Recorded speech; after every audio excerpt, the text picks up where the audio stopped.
right, I want to welcome everyone to Sawt al-Hikmat, the voice of wisdom. This is in recognizing our late Shaikh Shafayat R.A. And his program that he started. I want to begin very quickly with the introduction of Brother Sadiq, his nephew, and also one of the Imam's students, to do a recitation of the Holy Qur'an. Assalamu alaikum wa rahmatullahi wa barakatuh. A'udhu billahi minash shaitanir rajeem. Bismillahir rahmanir rahim. Alhamdulillahi rabbil alameen. Ar-Rahmanir Rahim. مالك يوم الدين إياك نعبد وإياك نستعين اهدنا الصراط المستقيم صراط الذين أنعمت عليهم غير المغضوب عليهم ولا الضالين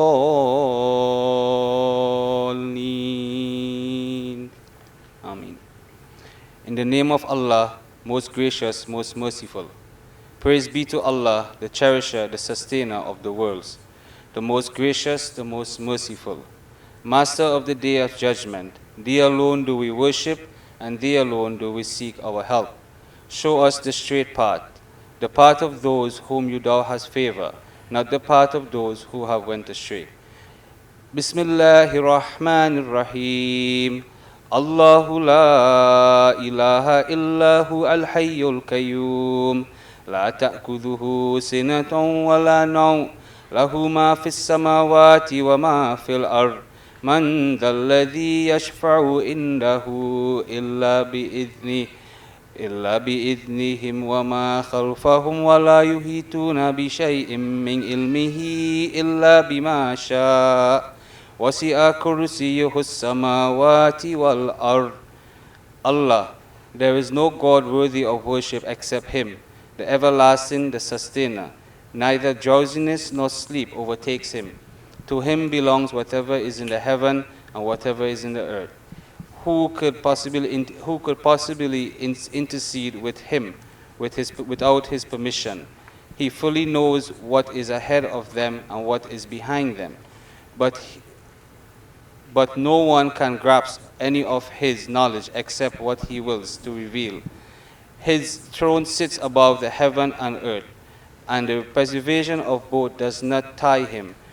For He is the Most High, the Most Gracious. Bismillahir Rahmanir Rahim. Allahumma salli ala Muhammad wa ala ali Muhammad kama sallaita ala Ibrahim وعلى آل إبراهيم إنك حميد مجيد اللهم بارك على محمد وعلى آل محمد كما باركت على إبراهيم وعلى آل إبراهيم إنك حميد مجيد. O Allah, let your blessing come upon Muhammad sallallahu alaihi wasallam and his family members, and the family members of Muhammad sallallahu alaihi wasallam, as you have blessed Abraham and his family. Truly you are praiseworthy, the gracious Allah. Bless Muhammad and his family, and the family of Muhammad, as you have blessed Abraham and his family. Truly you are praiseworthy and glorious. Assalamu alaikum wa rahmatullahi wa barakatuh. Wa alaikum assalam wa rahmatullahi wa barakatuh. Thank you so much for that rendition. That was beautiful. I wanted to go ahead and introduce the program and also the purpose of the program and the show.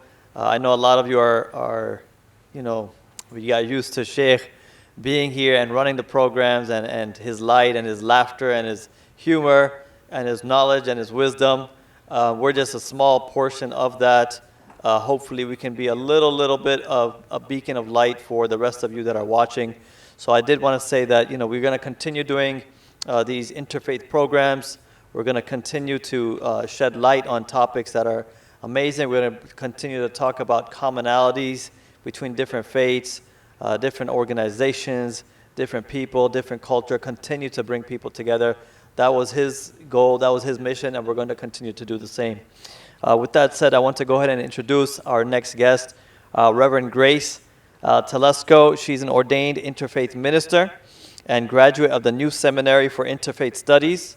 She holds a PhD in social work, a Master of Arts in Criminal Justice, and a Master of Holistic Theology. She is the spiritual leader of the Darshan Center for Spiritual Evolution and the executive director of the Sacred Journey Interfaith Seminary, where Shaikh Shafayat served as the spiritual advisory board member and attended many seminary ordinations. She is the director of the School of Criminal Justice and associate professor at Nova Southeastern University. I would like to welcome Dr. Grace Telesco. Thank you so much for inviting me. Assalamu alaikum. Wa alaikum salam. It is a blessing. Thank you so much. Pleasure to be here. So I would like to just, I'll give you the floor to share your experiences with Shaikh Shafayat. All right, what were those interactions like? And then share a little bit about also your seminary and the work that you do. Wonderful. I don't know if there's enough time in this program for me to talk about Shaikh Shafayat Mohamed. What a blessing that God, Allah, has given me to have met him. And so we first became friends and got to know each other through the seminary. We had someone named Sister Karen, I think it was, and she had come to the seminary and she did a class, and then something happened, I don't know what, and then we were introduced to Sister Salma, who was so gracious and wonderful, and then I meet Shaikh Shafayat Mohamed. And instantly I feel a soul brother, soul sister connection. What an amazing human being, and someone who is so charismatic and dynamic and was so willing to open up his home, this mosque, open it up to us, to these interfaith seminarians, right? These ministers in training. And we would come to the mosque, we would do the house of worship visit, and the red carpet would come out. I mean, he always treated us as if we were part of his family. And he's taught me so much about Islam. He's taught me so much about the 99 names of Allah, and to love that practice and to immerse myself in that practice. I think that's the difference between a multi-faith dialogue or even an interfaith dialogue and interfaith immersion.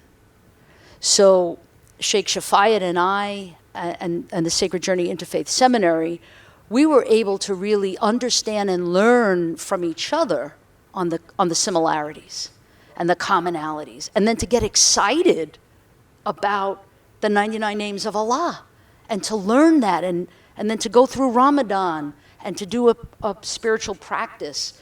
And he would just laugh, and he would just, he was so wonderful, this amazing, dynamic visionary. And he was on our board. He was on our spiritual advisory council. I would call him from time to time just to say hello, because he was a friend. He was a brother. He was an inspiration. And I would consider him to have been a mentor for me. And so he has gifted me with an understanding of Islam, just the tip of the iceberg. And to be around you and to be accepted as part of this family, this Muslim family, is just remarkable. And his passing really devastated me, because it's very rare in life that you get to meet someone who you just love on a soul level. And so there's a loss there, but the gift I see in his passing is, first of all, to witness the outpouring of the community, to see that hospital that night, the night of his passing, hundreds of people were there. and how we were welcomed. And we were welcomed, Reverend Laurie Cardona and I went to the hospital, and how we were again, like red carpet. Why? It's because of him, it's because of our relationship. And he, in who he was, he's the epitome of dawah. You know, I want to thank you very, very much. And I'll actually ask you also just to share some about Darshan Seminary as well, if you can shed some light on what it is that you do and what type of services you provide. So, I was born and raised Catholic, and later on in my life was very interested in various faiths, and went to seminary, became an ordained minister, and then started the Darshan Center. Darshan in Sanskrit means visit with the divine. It's exactly what we were talking about before the show. It's how do we bring people to God? We bring people to God through our own relationship with each other, because we're the hands and feet and face of God on earth. And so Darshan means visit with the divine, and we have this in Oakland Park, where we have services every Sunday night, 6:30 to 7:30, and various other programs.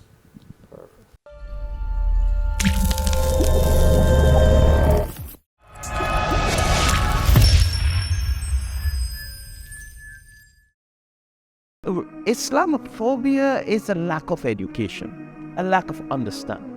So when Moses, peace be upon him, started preaching the God and the one God, Pharaoh was going crazy, and his people were all going mad. That's why you had all this war and wanted to kill him and all the Israelites. Who is this God that the Israelites are following and Moses is talking about?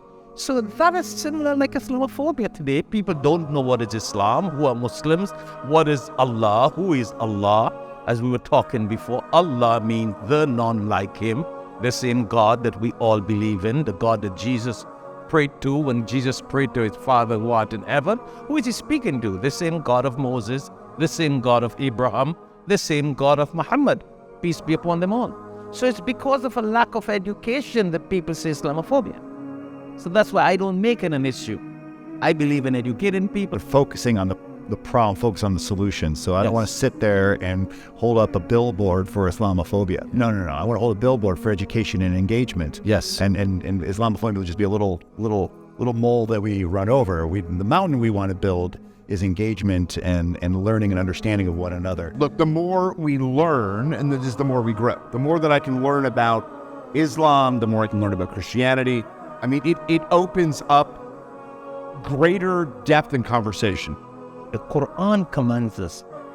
Interesting. It's not only my idea or people's idea. In chapter 3, verse 64, the Qur'an says, Ta'alaw ila kalimatin sawaim bainana wa bainakum, meaning that we must invite others to speak on areas of commonalities. We are commanded to do that. You see why I said that I don't waste time on Islamophobia? Because I believe when we're working on areas of commonalities.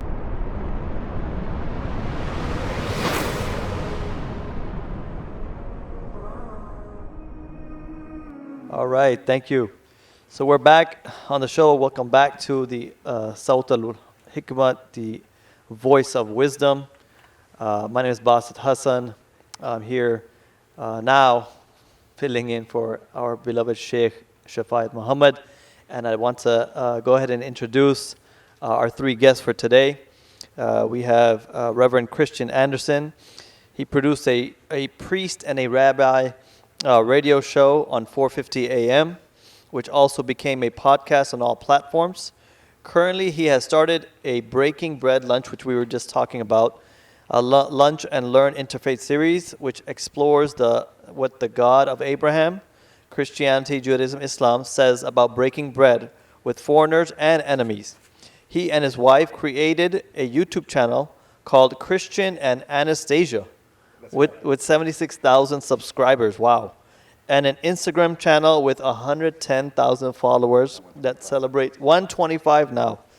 That celebrates culture, faith, and family. So I want to go ahead and introduce Reverend Christian Anderson. And I'm going to introduce everyone before I begin. Okay, so I have Christian Anderson, Reverend, and I also have with us Imam Azhar Zubidar, Assalamu alaikum, was born and raised in Canada. He's also the founder of Qur'an Trek, the app, the first of its kind, practical Qur'an spiritual coaching program in the world. Welcome, Imam Zubidar, to the show. And I also would like to welcome our third guest, Rabbi Matthew Durbin. He was born and raised in Toronto, Canada. Look at that, you guys are from the same place. And was an active member of his home congregation, Holy Blossom Temple. After completing an undergraduate degree and honors in anthropology from York University in Toronto, he embarked on his journey towards rabbinate at the Leo Baeck College in London, England, where he was awarded a Master's of Hebrew and Jewish Studies degree, as well as rabbinic ordination in 2008. His rabbinic thesis was the development of Tikkun Olam, I hope I pronounced that correct, and its implications on the modern world. Focus on examining the term Tikkun Olam from its historical and early rabbinic understanding towards our modern day interpretation as it relates to social justice and community action. So gentlemen, I want to welcome each and every one of you here.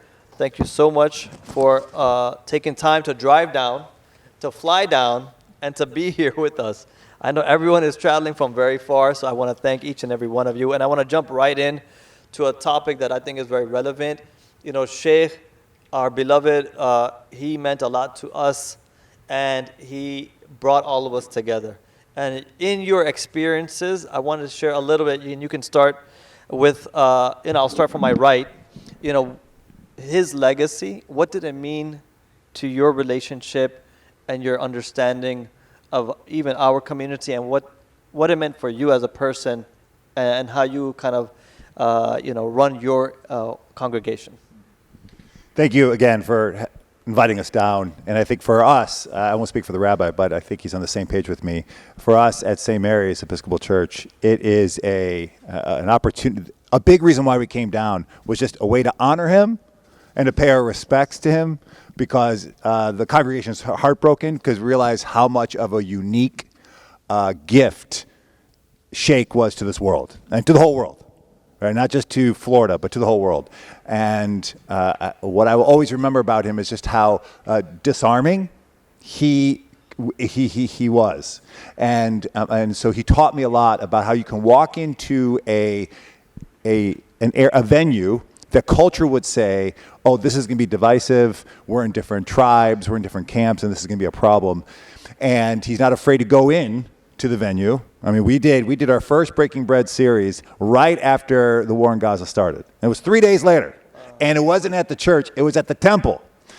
And I walked in, and someone else from the church and we were walking side by side with him because we were worried for him, because we knew this people at the temple had friends or family who were taken hostage, and they might be projecting that anger upon, and all the emotions upon him.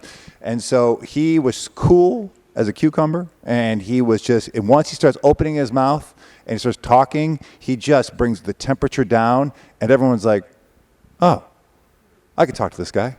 I can ask him any question. And he would answer any question. So I think what I learned from him was that, hey, you got to know your stuff, because he knew his stuff. So people would ask him the biggest questions. But then also, so you got to do your homework. You got to be a scholar or do your work. But then also on top of it, you have to have the heart of gold. And his heart for interfaith work always won out. And so he always, he didn't try to win the argument. He always tried to win the person. And I think that's a key to a great leader, that if you try to win the argument, you're just going to start fights everywhere. But if you are trying to win the person, then your heart is leading, compassion is leading. That's where God gets involved. And he won so many people over, where I think a lot of folks, at least for our congregation, have a very different perspective on just interfaith work, but beyond that, Islam and the Qur'an. Wow. Well, that's really, really powerful, winning people over. I don't think we shoot for that enough. And I think that that's a great golden nugget that I can take with us, So Imam Zubidar, I want to also get your take on this as well, because I know you also had unique experiences with him, right? So if you could share a little bit about your thoughts as well. Of course, it's whatever was just said. It just mimics my experience. I'm sure the rabbi's experience. When I became an imam in 2002 in Fort Myers, I was the first imam between South Florida and Tampa on the West Coast. They never had an imam who was formally educated and graduated from an institution. There were people who were improvising in different communities. So I was kind of lost. It's a whole different ballgame here in Florida compared to Canada, compared to the UK, where Islam was quite visible and the institutions were somewhat thriving. And so I needed a friend. I needed someone to guide me and mentor me. And mind you, that was 1 year after 9/11. And so it was the following year that I met Imam Shafayat and I got to know him. And from that day on, he's always been a mentor to me, even when he came up to Port Charlotte or I would come down here. We built a very unique relationship. We talked about issues, we talked about problems and things that we found frustrating within our communities that we wished could change and evolve. And so he wasn't a follower, he was a leader. And he was someone who allowed people like myself, who education-wise we may stand as imams and scholars, but he also led us. Beyond leading a congregation, he provided himself to the people who are scholars to also follow him towards understanding the bigger picture and how we can truly serve a society.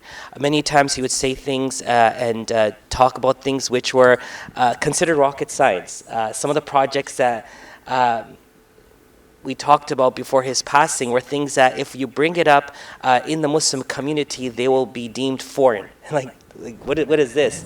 But he thought so far down, and again, that reflects the sincerity and the purity of his heart and the sheer concern that he had for humanity and the community. Yes, he was a global renowned imam and scholar, but his heart was here at home and with the people here.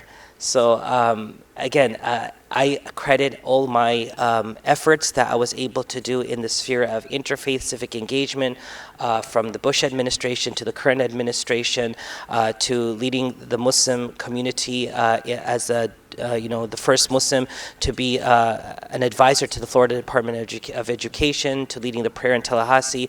All this goes back to Shaikh Shafayat because he made me believe that I can do the things I thought I could never do. And so may Allah have mercy on his soul, and may we continue to live that legacy by doing what it is he inspired us to do. I mean, that's beautiful. Doing things for the greater society, right? That's the biggest thing that you could possibly give back. Especially in our line that we're trying to accomplish. So, Rabbi, I'll leave the floor to you as well, and I'll ask you the same. What was the impact his legacy left on you and also your congregation? Maybe you had conversations about him after. What were those like? They still continue. Well, I should say that beyond our reading bread, our interfaith, what I one of serious to them we hadn't steer. Father, you had it at the church a year before. We had a session. That was your first experience with Shaikh. And then it's something that, for me, this really impaled. And as a Jew, as a rabbi, I don't get any opportunities to hang around imams. And it was amazing. Because his passion for learning, that's what inspired, was the knowledge he shared of Islam, which is really any religious identity, would be Jewish, Christian, or even Islam, for these model people, is form of like each other. And also we learn about ourselves. I think that was one of the things that I did take, which was, if you ever think you got all the answers, wake up. Because you don't. Because life is a lifelong pursuit of knowledge. And when we started our Breaking Bread series, having been kind of really inspired, I know, from our congregation's perspective. This understanding that we may think we know about the other, but the way that Shaikh was able to communicate that power was remarkable. I say this is Sunday, so yesterday, we had Shabbat services in the morning. And we got into some of our topics as we were discussing the Torah portion for the week. And somebody said, but if you remember, Shaikh Shafayat said, and they brought it back to him, which was you can't judge somebody on something unless you have full knowledge. And I love what he taught us, because he taught a lot of our community. As I'm sure many of us are aware, when we got to the contentious issue of women. And he would always say, women in Islam have all more rights than men. And I think to be able to see that and to hear it from a scholar kind of debunks any other myth or preconceived notion that we have. And I think that in and of itself really what he inspired me with and our congregation was, let's break down these stereotypes that are not true. And if they aren't true, let's try to understand where they come from and what the validity is. So when Shaikh would go around and we talk about women or cultural, regional challenges, whether it be Iran, Iraq, that part of the Middle East, which would be very different from, say, the Caribbean or other areas of the world, that it really put things in a very different perspective. I know when we go to the news, our congregation is hard because they were really inspired by it, inspired to learn more, not just about our own faith, Judaism, or even Christianity, but something like Islam, which is a religion of peace, a religion of togetherness, much like Jews. The one enduring gift that I will always remember in my heart is every hard question, Shaikh would say, well, listen back to the rabbi. Because Judaism, be it the first of all three, there's a lot of overlap. And what I love most about what Shaikh offered was, we could talk till tomorrow or next year about all of our challenges or our differences. But where's that going to take us? If we talk about our similarities, we fall in friendship. And that's my take. Yeah, no, I think that, you said it in a great way of friendship. And as I listen to you and the Imam and the Reverend, what I hear is, you guys reflect. You guys reflect a lot. And I think that people of reflection always get to be elevated. And they can elevate others. And they can inspire others. So you were reflecting, sitting, having, coffee, having bread, and then learning from each other. And then your congregations were benefiting because the three of you were actually having these conversations continuously. I think that's awesome, right? And I think that, based on that, I want to just kind of open the floor, and anyone can go really first, is that, based on what you told me just now in regards to your congregations were constantly learning, how do you then get them to benefit, right, and continue to learn, but benefit the greater community? Your congregations are learning. They're with you. They're learning about other communities. They're learning about other religions, other cultures. So how do we then take us to the next 10 years where we have a better community? Because things are pretty contentious right now all over the U.S., right? So how do we then take this knowledge, this information that we've been given, and then take our communities, our congregations, to then lead the way to a better community? I once had a mentor tell me that we were approaching, in our congregation, issues of race. And we're in a post-segregationalist area. And he was letting me know that, Christian, you can't just take race head on. Just forget it. Because people are going to run to one side of the room or another side of the room, and no one wants to be preached at, no one wants to be taught, no one wants to go through another diversity training. They're just like, this, no. However, if you can find, as what Shaikh would, I think agree to as well, what's going to bring us all together, and it's going to be some community issue like food.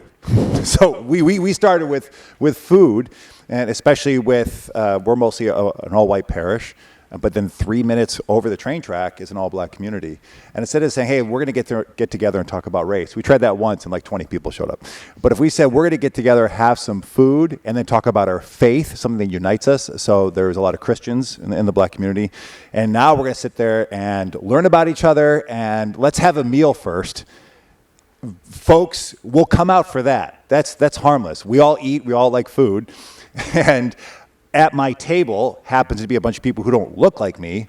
So I'm going to start having conversations. And maybe some of those weightier conversations by week 4 will just happen organically, because we've built trust, and now I just know you as a friend and as a neighbor, not a person who I'm being made to sit down because my priest told me I need to come to this and talk about what's the difference between white and black people. That's going to go nowhere in 2024. Everyone can find out their own information, their own ways. But to say we're going to put us in positions to form friendship, and then we build and build trust. And I think a lot of the things that we're trying to strive for, that kingdom of God vision of that we're all getting together well, will happen much more organically, naturally, and have much more of a long-term span.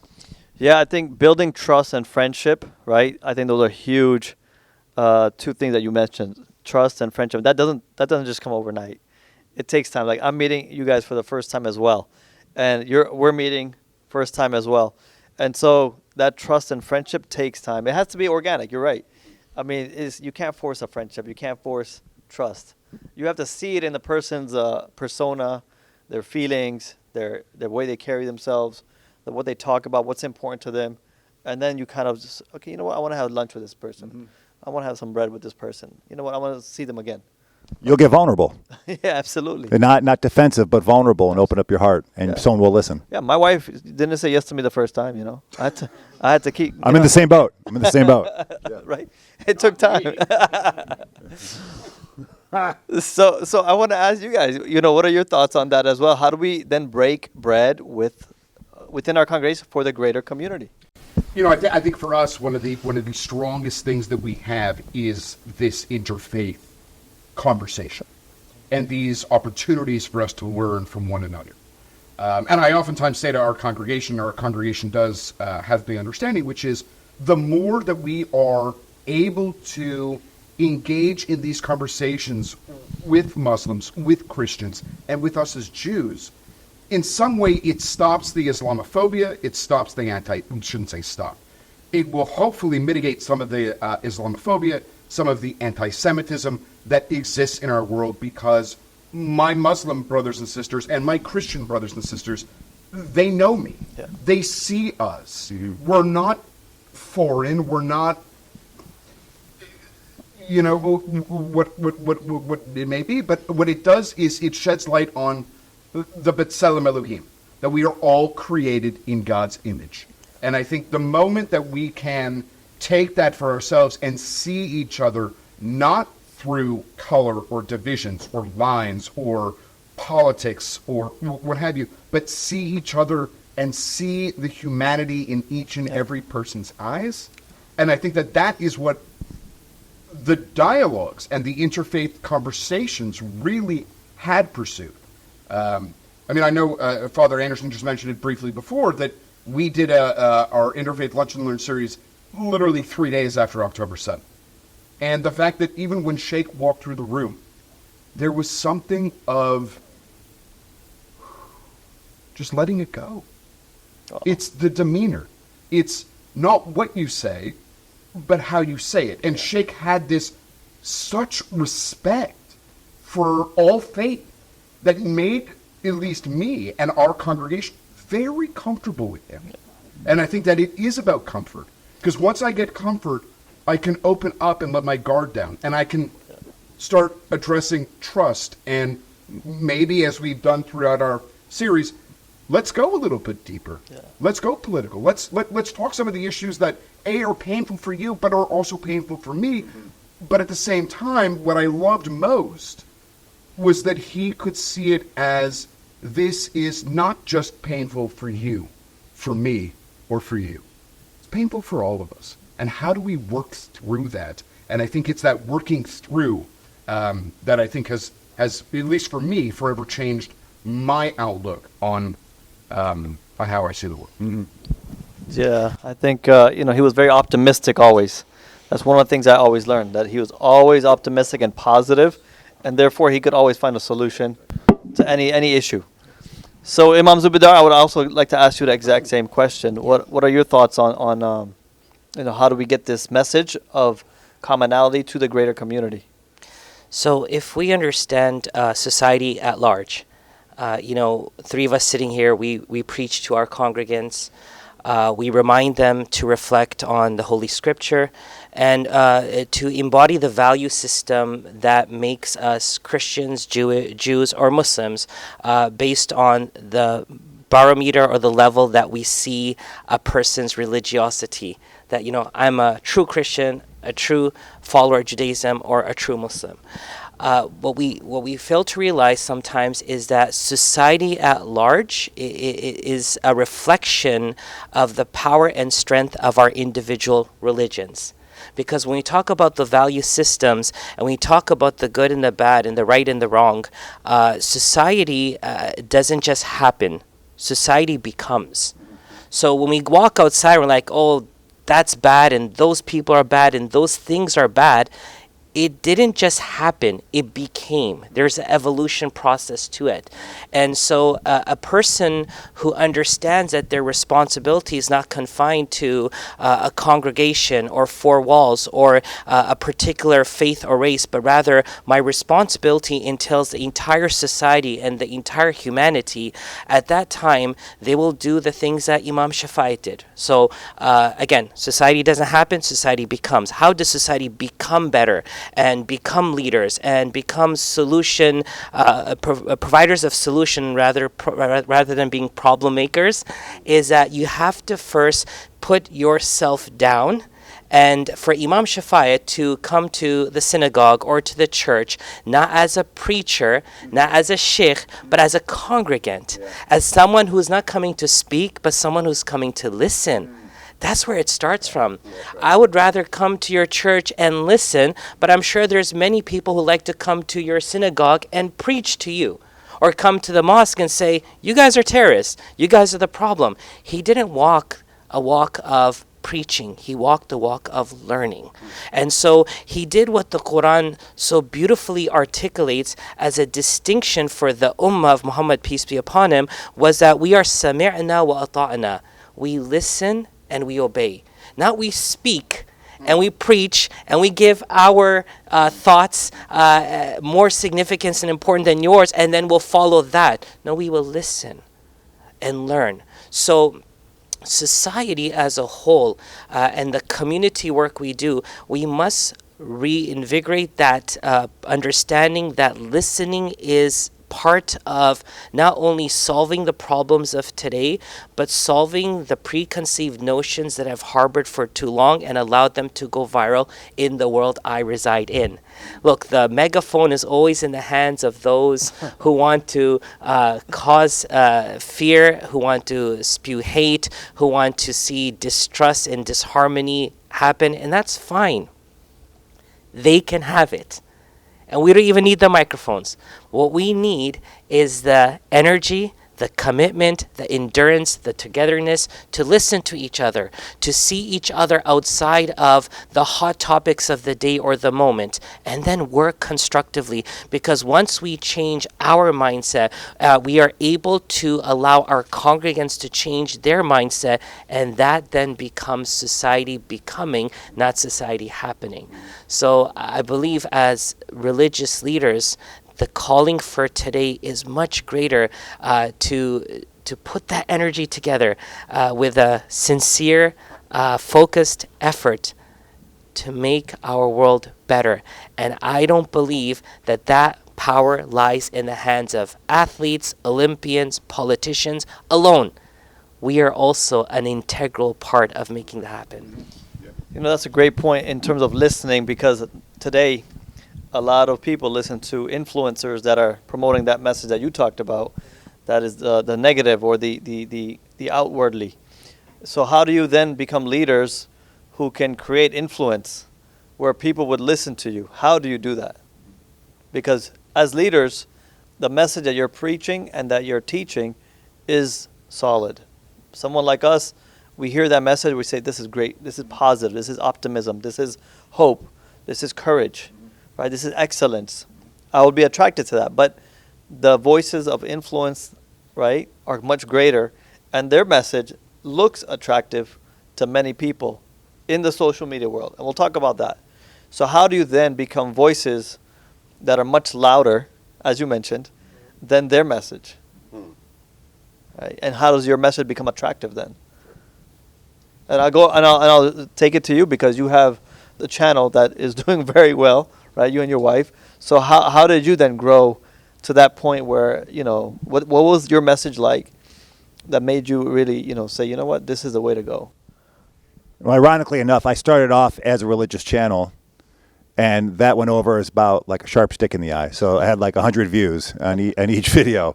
And then my wife comes on and becomes a family channel, more about just an intercultural family, because my wife's from West Africa, and then it went.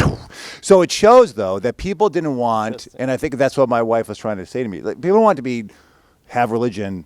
There's enough of that, like just so forward. Not that I was aggressive with it at all, but folks want to see, I guess, what is the product of the message, which is, I guess, in our case, for our family, we have this mixed family of West African culture and American culture, and we cook, we eat different foods, and we bring friends over, and we're always trying to do things from a cultural perspective. What is it like if we speak my wife's language all day to our children? And people just really like that. So I think there's hope in that folks do like to see. I think they find hope. I think if what we're trying to give on our channel is joy and hope through this family channel. So for us as religious leaders, how are we reflecting that hope? Because the stereotype will be that as religious leaders, we are not the ones who are known, ironically, for giving hope and for giving like a fresh take on unity. We're just, that's like, the bar is pretty low for us. So when you do come out as a religious leader and you are still true to your scripture, okay, you don't have to like soften the blow, and Shaikh was still very true to the Qur'an. And at the same time, you are talking and focusing upon the unity and the love and the compassion that all of the leaders who we follow, whether it's Jesus, Mohamed, peace be upon him, the Torah, and that's your guiding light. And what your fruit that you're bearing is not division, it's not judgment, it's not are you going to get saved or get burnt, but it's leading you into humility, it's leading you into building community, it's leading you into being curious about the other. I think if we all do our part and we all get it, I always want to do big things, and then you just like God humbles you and says, stop it. Just focus on what I've given you and make a dent. And I think we all have our places where you make a dent, I make a dent, our communities. So, and we have influencers in our congregation. So if we can reflect that and build upon that, you never know who in your congregation is going to say, wow, oh, that's so fresh now in 2024. That's going to change the way I'm going to be an accountant. That's the way I'm going to be a Emmy-nominated NBC producer. That's just, you have thought leaders in your congregation. So we stay true to the movement, and we make a dent with however small or big the area is. And I think let God do the rest. Well, just piggyback off that thing is that the rhetoric that's being spewed out there is basically logical points, trying to get into people's heads, use statistics and numbers to do what? To put someone down, to prove a point. Spirituality is powerful in the way that spirituality doesn't go to influence your head, it goes to touch your heart. And when people's hearts are touched, it's a whole different ballgame now. And so we can talk about statistics and numbers and putting other people down, and that's what's happening in the logical world today of influencers. But spirituality, our goal is to touch people's hearts so they could build societies up. Then it's no longer that, your race is different, your religion is different, but we see each other as common humans. Color is no longer a problem. How you speak and what you eat is no longer a problem. The hope is that you have a heart beating in your chest and I do the same, and we all have a soul and a spirit within us, which is a creation of Allah and it's come from Allah. And just on that premise, I see you as someone I love more than myself, and that's what the Prophet Muhammad, peace be upon him, taught us, right? To love others more than we love ourselves. But that is not something that is preached logically into someone's head. It's an embodiment that is developed through a person's heart. So as the brain is being bombarded bombarded in our world today. Our heart is facing a drought and a famine of a magnitude that has never been seen before. So our approach, when it differs, it's going to change things out. You know, I think living by example, right? Yes, yeah. If we're preaching a message and you're living by example, I think that's probably like the biggest thing that I would say. You know, based on, you know, you're there with your family. So family, we all have families. So what matters to us is family. That's a commonality that everyone has, right? So then, therefore, that becomes a topic of relevance versus just preaching. That's right. Right? You want to talk about family because you care about your children. I see both of you brought your families. So that was awesome. No, it was really amazing to see that you brought the entire family. And I was like, well, this is really cool. I said, this is amazing. I think she might have wanted to go home though, because she said this is not the same setup. But it was good. And I think that's, to me, I saw it and I see that you care deeply about your families, right? And that was important. I think part of it is also twofold. One is to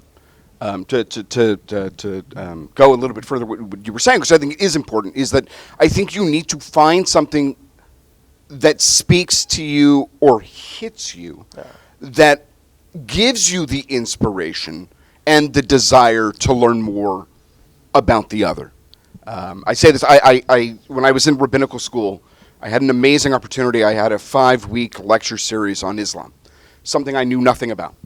So I happened to go down to University College London. I was sitting there, and I was shocked. I mean, really shocked. And it is still stuff that I use in my own congregation today, where when we talk about interfaith or we talk about other religious societies, and when Islam gets put out there, and I will say to my congregation, how many of you are aware that there is a specific book out of our Bible that the Qur'an and the compilers of the Qur'an refuse to put in? What story, Rabbi? Story of Samson. When I heard that, I was shocked. And I remember saying, why is Samson not included?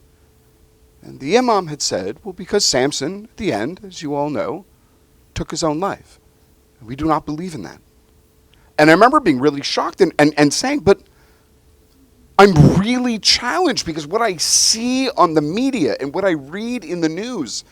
And I remembered this imam and this professor saying, as we all know, you can't trust everything you read. And I remember him saying, I never understood what it meant to be a Jew until I stood in my best friend's shoes. And his best friend said, I didn't understand what it meant to be a Muslim till I stood in his shoes. And I think that experience really charged me with the responsibility and the obligation, and really the sincere desire to learn more. What is Islam about? What is Christianity about? These are things that, look, I was born Jewish. I was born in a big city. It was easy in some way. It was easy to be authentic.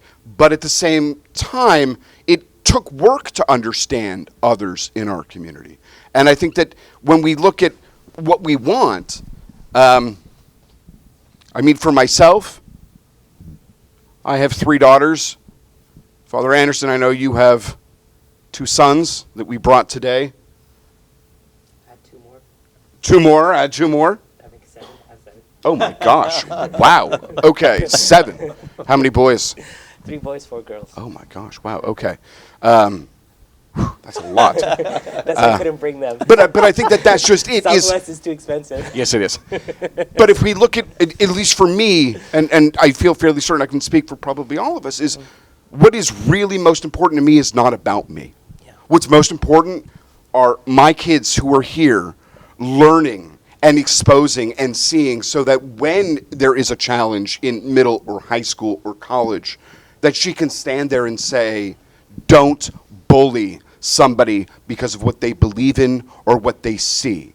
Maybe you should take the time to get to know them. And I think that is, to go back on the legacy of Shaikh, is that's how I always really experienced him, which was, I'm going to give you the time to learn about me and you, because there's so much that we have to offer, that the more we can actually look eye to eye, face to face, we can try and break down some of these barriers and these walls. And people are very hungry for it. So to Yes. get to your original point, what can we do, I think, just in our positions as religious leaders, is create more and more venues for us to be in the same room, because it might not happen organically. It may. There's neighborhoods where it just happens. It's amazing. People are like, you should come to my neighborhood. It's like the United Nations. We all get together and have block parties.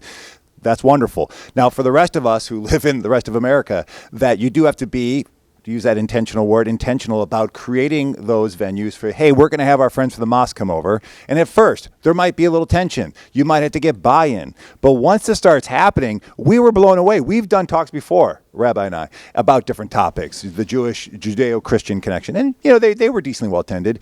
You throw an imam in there, and now you start doing interfaith stuff, and we were getting 200 people per event. Almost 300. Yeah, almost 300 at one point. People are hungry for it, and they might come in with thoughts that say, hey, well, I can't wait to throw this question at that imam or at that rabbi about what's going on in Gaza.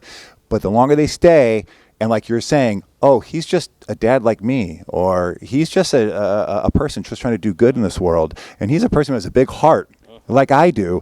And now the way I'm going to phrase that question is going to be a little bit different, because I'm not trying to attack. I'm curious, and I really want to know, because I thought I read this in the Qur'an, and I want you to tell me. So we do have a responsibility to keep on creating more and more of these venues, because once people get a taste, it's very refreshing, and they're curious, and they want more, and they want more. But we need to do it. And a lot of times we do get in our silos as religious leaders, because we're so overwhelmed with the work that's in front of us, and you got to take care of your flock. But maybe to your point, and your point, part of our responsibility to our flock is to feed them about the entirety of all of God's children, not just the ones who are in front of us. And again, the humanization of the other, right? Right now in a world where everyone's dehumanizing another person only to keep themselves higher, on a higher pedestal, it's imperative to, when you have these type of conversations within the congregation, amidst the congregation, they are able to humanize an individual. And by humanizing an individual from the Jewish faith or from the Christian faith, now that starts trickling down. It's no longer the rabbi is a good person, but the congregation of the rabbi are good people. But then, of course, the Jewish brothers and sisters in our community are also good people. So what happens is that logical the bombardment on our brains is actually dismantled through the impulses that come from our heart that tell us otherwise. And granted, beyond just sitting together and talking in front of our congregations about our differences and our commonalities and our humanity and our hopes for our family, is also to realize that we all suffer with the same problems that are happening within the society. It's not unique to one or the other. We all are facing issues when it comes to family, when it comes to drugs, when it comes to mental health. These are issues. And now what happens is that you don't have to, you no longer have to worry about your flock alone. We're worrying about it together now. Yeah. And that but maybe things. that's just it, Yeah. right? And I think, Father Anderson, as you said, and Imam, as you had said, I think there's something that says we have to get out of our own insular community. And the fact that maybe it is partnering with the Islamic community to say, hey, you guys are experiencing the same stuff that we are experiencing. Can we talk about it as a communal congregation? So that our folks can say, whoa, okay, maybe we're not alone. We have dependency issues. We have some of the issues that are going on in the world. I mean, look, as a Jew, there's a lot of pain, as I'm sure with Islam, there's a lot of pain right now. But it's okay for us to be able to say, look, as a Muslim, my heart is there for the Islamic people. I get that. For me, my heart is with Israel. Can my heart go out to the innocent Palestinians? Absolutely. Yes. And that's okay. But I think what the world has to do, or at least regionally and locally for us, stop reading the sound bites. Stop reading the one-liners that are coming out of Facebook or Instagram. Read the actual article out of a real reputable newspaper or what have you, and make your own informed understanding. Don't listen to what a soundbite says. I would go for a bit further from that and say, you know what, I would even want to read or encourage anyone to read. I'd rather have them open their door, knock their neighbor's door and say, okay, you're Jewish, I'm Muslim, let's sit down over tea and let's get to know each other as humans, because that is something that's going to change the world. And I said it once in an interfaith discussion we had, I think it was up in Orlando, where I said to the congregants and to those participating of various faiths that, look, most of our, if not all of our religions came from the East. And if we look at the condition of the East today, the reflection of it is contradictory to what those religions had embodied and what they had exemplified at one time. Why don't we reestablish what our religions are truly about here in the West, and as a wave, send it back to the East to remind them this is who you are supposed to be. Right. So we have to find examples. And of course, this is a great starting point of where we can sit to converse, because coming together isn't easy. Having the ability to sit down and converse together is also difficult. Building trust is a step above that. Then after getting to meet each other's congregations without fearing the ramifications of those in our congregants, from our congregants who disagreed with this, is a whole different game. And then allowing our congregants and communities to work together towards mental health, suicide, and all the other things that we're plagued by today when it comes to food insecurity, economic instability, the rising costs of things. When we could say, hey, we're here together, let's go have some bread with him, let's get some mental health therapy from the Muslim community. We just established in the South Florida Muslim Federation this mental health program, and I sat with Imam Shafayat to understand his involvement and how he brought to my attention so many things which was beyond our understanding of what's happening in the greater society of mental health. We're having suicides left, right, and center, and we're not talking about those things. It's not about preaching is suicide permitted or not in our religions. It's about how can we stop people from undervaluing their life that God has gifted them, to understand that they are a huge asset to this world and they are part of changing this world for the better. We need to bring that faith back in people, that you are also a beautiful individual, a human that can bring change, and we want you to help us make that happen. Well, no, that's you guys all hit it on the nail for me. I think it was awesome, and take it to continue that question a little bit, because I think that this message has to be now disseminated to the younger generation. I think that's where we're missing. So my question was and this is going to be the last question because we're running out of time, but how do we then plant that tree? Right? How do you each plant that tree? What would that look like for the next generation? So that when we're gone, the work will continue, and that there's going to be more bridges built. We talk a lot about, when we talk about global warming, and we talk about polluted waters, we talk about lands that are either suffering from flooding or extreme drought. We're like, let's fix this for the next generation. To me, that's really cheap talk, because let's understand how we got here, and why don't we fix it for ourselves now, that they could continue to reverse it and take it miles away from where it currently is. I think the only way the next generation will be able to take something forward is not by us giving them a manual of instructions, a book of commands of what to do. Rather, we give them a society in which the vibe is just that, is where we're not talking the talk, we're walking the walk. And for that, truth be told, it's going to be the most difficult thing for the three of us sitting here, because we're going to get more slack from our own religious community than we'll get from outsiders. Rabbi might say to me, hey, Imam, it was really good, we talked together and stuff. He may applaud me for doing this. Many more Muslims will tell me, how dare you sit next to a rabbi as this war has gone into 7-8 months? How dare you sit next to a rabbi like that? Or why are you talking to a Christian when they're not doing... Again, we have to take the heat today for those to become the momentum tomorrow. We have to understand the bigger picture. We talk about prophets like Prophet Musa, peace be upon him, Jesus, peace be upon him, Muhammad, sallallahu alaihi wasallam, all of them. It wasn't like they got global acceptance and they were like TikTok's #1 leaders. It didn't happen like that. They were put down, they were challenged, they were tried, but they were true to their conviction of their mission. And I think the people who are sitting here, for our dear pastor and rabbi, I've never met you guys before. It's the first time I'm meeting with you and sitting with you, and it's truly an honor. You can feel that spirit is there. We just need to continue chugging forward. Yeah.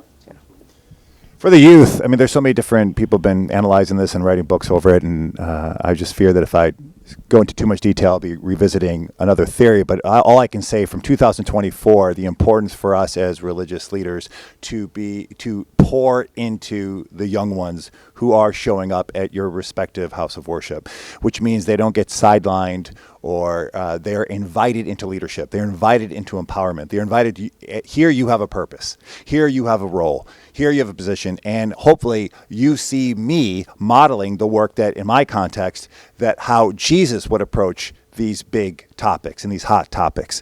And so so then they get the seed planted in them, and that you don't know when that seed is going to blossom. So our job, I think, is to plant seeds. And so that seed might blossom not until their junior year of college, when they're sitting there, they're all alone in their dorm room, they've hit rock bottom because of A, B, or C, and they're like, wait a minute, I need to go to a church or a mosque or a temple because that's a place I call home and is safe and is healthy because that was my experience, and I'm going to go to that religious leader and open up my heart, and I want to be a part of this. So I think it's our job to create these very warm, welcome, authentic homes for them in a spiritual community and empower them and give them positions and agency. And so that sticks. So then they want to invite their children's children into that as well. So that's what I've just learned so far, because I know that's what stuck with me. I always had a healthy relationship with the church, and I'm grateful for that. And that seed planted in me. So when I was having tough times, it was a place I turned to, and I want to keep on coming back to. But if I was a part of unhealthy places that didn't give me agency, I probably would have been like, let me go grab a beer. I agree. You know, I think some of the challenges, especially with the next generation, is we're just not in some way open enough to talk about it. You know, we think in some way that our children don't have the exposure or don't have the knowledge or don't have the words to say. Beyond my own kids, I mean, we have a congregation. I speak with our kids. And sometimes I'm actually shocked at what they're exposed to. So instead of saying, well, they're just children, they don't understand. Have you experienced anti-Semitism? Have you experienced Islamophobia? What do you think that feels like for somebody that is Muslim or somebody that is Jewish, to have that feeling of attack just because of what we believe?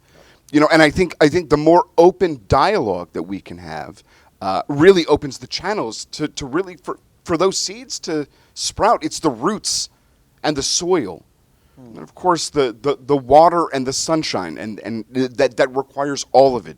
So I think in some way it's not just one piece. I think that it's multifaceted, that it takes good leadership. It takes good parenting. It takes somebody with heart and conviction who know and can see the greater good that says we were all created here in God's image. And therefore that means we do not judge. We do not look down on. Maybe we take the opportunity to learn more. You know, in Hebrew, one of our central core prayers is the Shema, and the Shema itself is multivocal. It means to hear, and it means to listen. It doesn't mean you do one and you cannot do the other. You need both in order to be present. And when we say in some way, and you shall love the Lord your God with all your heart, soul, and might, we actually say what you first need to do is love yourself. Because if you can't love yourself, you cannot be open to even the possibility of loving God. But it starts with us, and it starts with our next generation. Oh, very true. And I'm going to let Imam Zubedar close off because we're running out of time. I'm going to close off with the last portion of that same question. How do you plant that tree for the next generation? I think they've summed it up perfectly. We're planting seeds today. So the land right now isn't conducive. But we're going to make it conducive by tilling it. That's going to be our job. So we're going to start change today by tilling that earth, removing the debris and all the harm that is in its path, and we're going to plant the seeds, not with the hope that we're going to harvest its fruits, but we're planting the seed. And then that college student who 20 years from now is going to be sitting in their dorm, as they walk out of their dorm in a state of helplessness and hopelessness, is going to pick up that fruit and start eating from what was started. And they're going to use the seeds of those fruits. By the way, it's going to be organic, not genetically modified. So when those organic seeds are planted again, they're going to continue to grow. And as our dear rabbi said, love. Like the central theme of Ar-Rahman and Ar-Rahim, the most gracious, the most merciful, Allah has 99 names. Why didn't we use anything else that would be seemingly harsh or hard? Al-Adl, the just. No, He is Ar-Rahman and Rahim because He's teaching you to love yourself, because if you love yourself, you'll love your faith, you'll love your God, you'll love humanity, you'll love the creation. You won't stomp on an ant, but you'll walk cognizant that there's ants here. I don't want to trample over them. That mindset changes because the heart changes. And so I think we're all working in our ways towards changing hearts and exemplifying what a changed heart looks like. And yes, it's difficult. In today's world, when the rhetoric is against that, that's the best time to rise, because once you rise, you will shine. When the moon rises amidst millions of stars, the moon is brighter. So may we be the moons that Imam Shafayat was like, to exemplify that purity, that clarity, that goodness, that wholesomeness. And may we continue to lead in our individual way to make our society at large an example of how our beautiful world should be once more. Wow, real powerful, real powerful. I know we're running short on time. I want to say thank you. I think your message of if you love God, you'll love humanity. And not just humanity, but you'll love all of creation, right? And that, for me, there's a saying that we also live by, which is a hadith of the Prophet, peace be upon him, which is, if you have not thanked people, you have not thanked God. So I want to thank each and every one of you, Reverend, Rabbi, Imam, for coming out here today. I want to thank our audience. Thank you very much for coming out here. We're definitely going to do this again, and we're going to break some bread now with each other, because, we need some bread right now. So I want to say thank you very much from the bottom of my heart, and I hope that we can continue this conversation on Salt al-Hikmat. Thank you so much, audience. Take care.